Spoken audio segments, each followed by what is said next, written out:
આંખોના વેણ. શહેરના સારા વિસ્તારના એક બહુમાળી મકાનના 5મા માળથી એક વૃદ્ધ ઉતરી રહ્યો છે. 3જા માળે લિફ્ટ ઊભી રહી. એક સ્ત્રી લિફ્ટમાં આવી વૃદ્ધ સાથે શ્રીમતથી અભિવાદન કર્યું. તેના હાથમાં 2 મોટી કોથળીઓ હતી. લિફ્ટ ભોંય તળિયે આવી. બંને બહાર નીકળ્યા. એ સ્ત્રીએ પોતાના ફ્લેટની બારીમાંથી બૂમ મારીને જૂના કપડાને બદલે વાસણ આપનારી સ્ત્રીને નીચે અંદર આવવા કહ્યું. તે 35 વર્ષની સ્ત્રી અને 8-9 વર્ષની છોકરી રાહ જોઈને બેઠી હતી. ફ્લેટવાળી સ્ત્રીએ વાસણવાળીને એ 2 કોથળીઓ આપી. વૃદ્ધ કુતૂહલવશ જોવા ઊભો રહ્યો.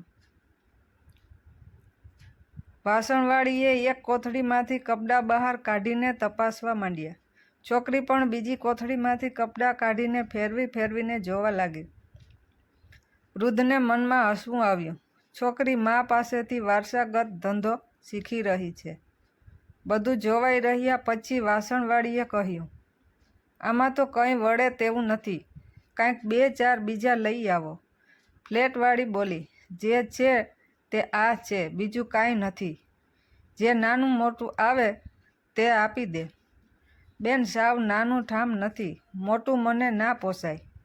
જરા ગુસ્સામાં ફ્લેટવાળી બોલી, તો મારા ગોઠવેલા સાવ વીખી નાખ્યા હતા તેમ પાછા ભરી દે.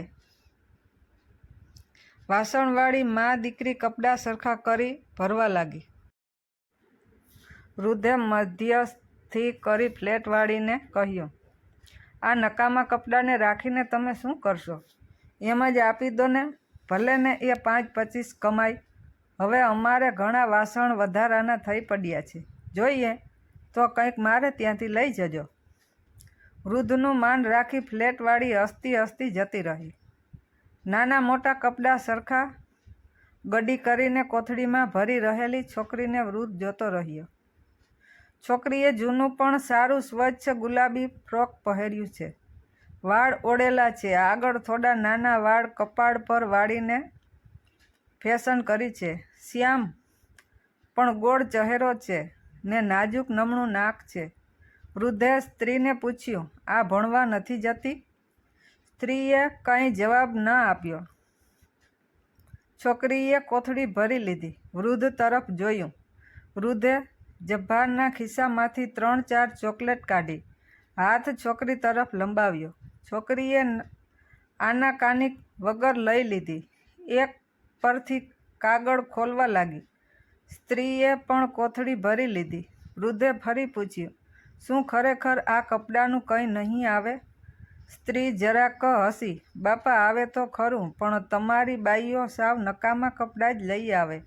આવું કહીએ એટલે 2-4 એના ચાલુ વપરાશના પણ આપે.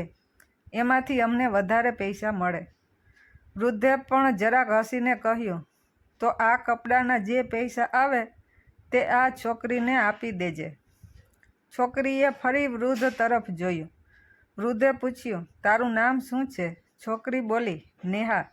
સ્ત્રીએ પોતાનો સામાન ઉપાડ્યો. ઊભી થઈ. છોકરીએ પણ એક કોથળી માથા પર ઉપાડી. બંને ચાલતી થઈ. વૃદ્ધ પણ ચાલતો થયો. દરવાજા પાસે પહોંચ્યો. 20 ડગલા ચાલીને છોકરીએ બંને હાથે પકડેલ માથા પરની કોથળી સાથે મોં ફેરવીને પાછું વળીને જોયું. વૃદ્ધ સાથે આંખો મળી, પણ છોકરીના ચહેરા પર કંઈ ભાવ પરિવર્તન ન થયું. છતાં વૃદ્ધને લાગ્યું કે એ આંખોમાંથી કંઈક વેણ નીકળી રહ્યા છે. એ વેણ આભારના હશે, વધુ અપેક્ષાના હશે કે કંઈક ફરિયાદના હશે. તે વૃદ્ધને ના સમજાયું, પણ શબ્દો સંભળાયા. છોકરી ઝીણા સાદે ઊંચેથી બોલી, એ વાસણ લ્યો, વાસણ.